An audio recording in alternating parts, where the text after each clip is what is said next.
Before I begin, I want to say that my videos aren't meant to replace the original works used. These videos are intended as satire. There's a link on screen now and in the description below that takes you to an official source of the main work used. I strongly recommend you watch the original, then come back and watch this video. Hey everyone!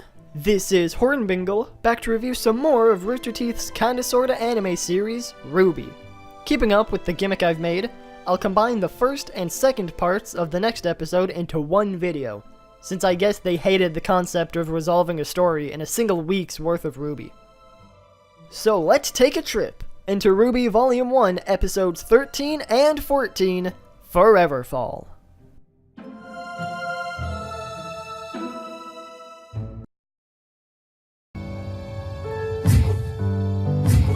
So, we start off this episode with— He's become rather scarce ever since fraternizing with Cardin.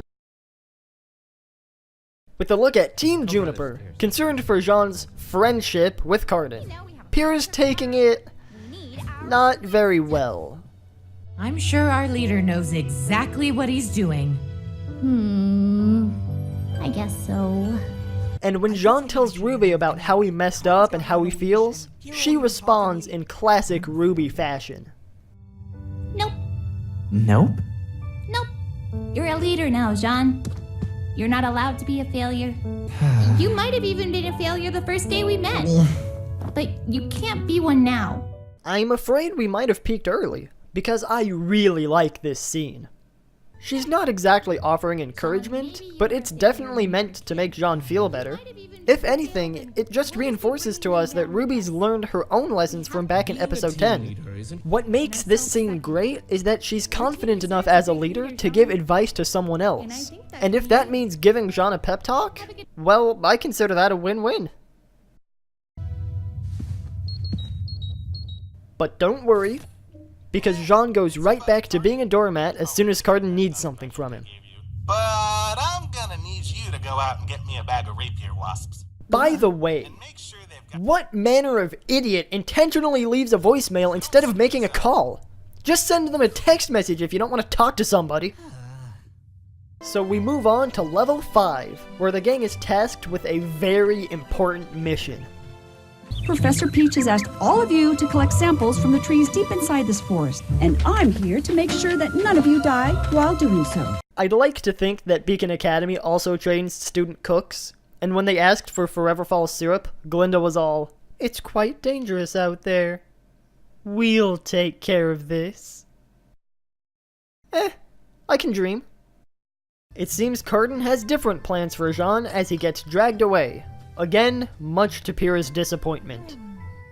Hey, great work, Johnny boy. So, Jean, I bet you're asking yourself, why did my buddy Cardin ask me to collect 6 jars of tree sap when there's only 5 of us? No, I'm wondering how Jean collected 6 jars of sap when nobody else even has 1. I thought Jean was supposed to be incompetent. Well, Cardin may be stupid, but he can at least remember back to last episode where Pierre showed him up in class.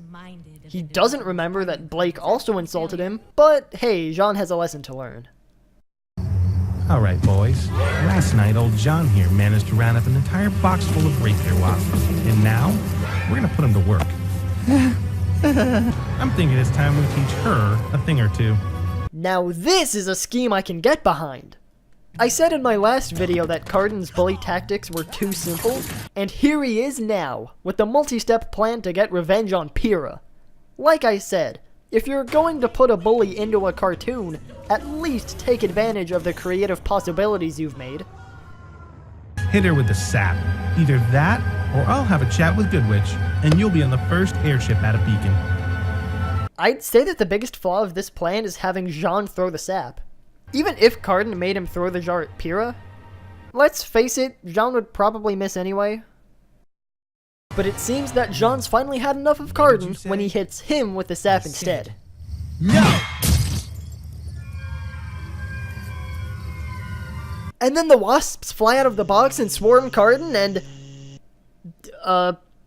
or the episode forgets about the wasps entirely. It has to send an Ursa in later to resolve the conflict. Weird. Now that Jean stood up for himself, Carden starts to beat some happiness into him when we get this little scene here.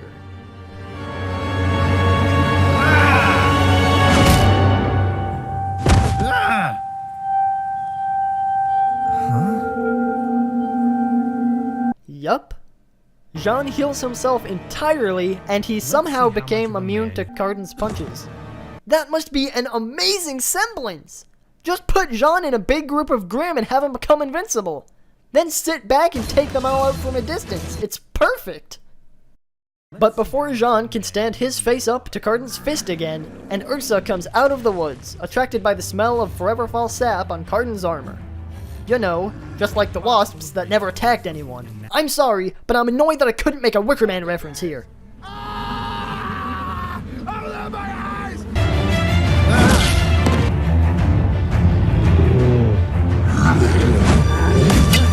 Did Carden just channel the spirit of Little Karibo? Now I'm going to use my Millennium Rod, which I keep clenched between my buttocks, to send this duel to the Shadow Realm. As these other guys on Carden's team flee in terror, they tell the main characters that Jean and Carden are in trouble.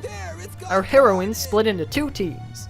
These to report to Good Witch, and these to go and help Jean. They arrive to find Jean fighting the Ursa, defending Carden, who already seems down for the count.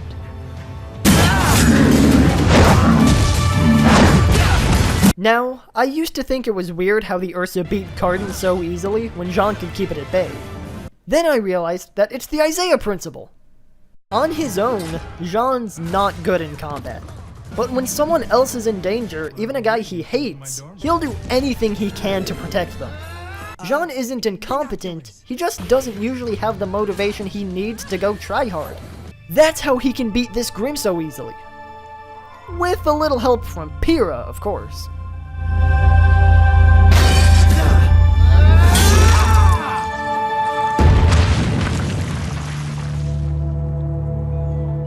She reveals to Weiss and RWBY that her semblance is polarity, the ability to control magnetism. That's the foreshadowing I mentioned in my third video. Her hand hums when she uses that power, and the spear moved before she grabbed it. It's nice to see the crew add such a nice little touch of consistency to the world. With the Ursa slain, Jean offers Carden a helping hand and a threat. Holy crap, Jean? Don't ever mess with my team, my friends, ever again. Got it?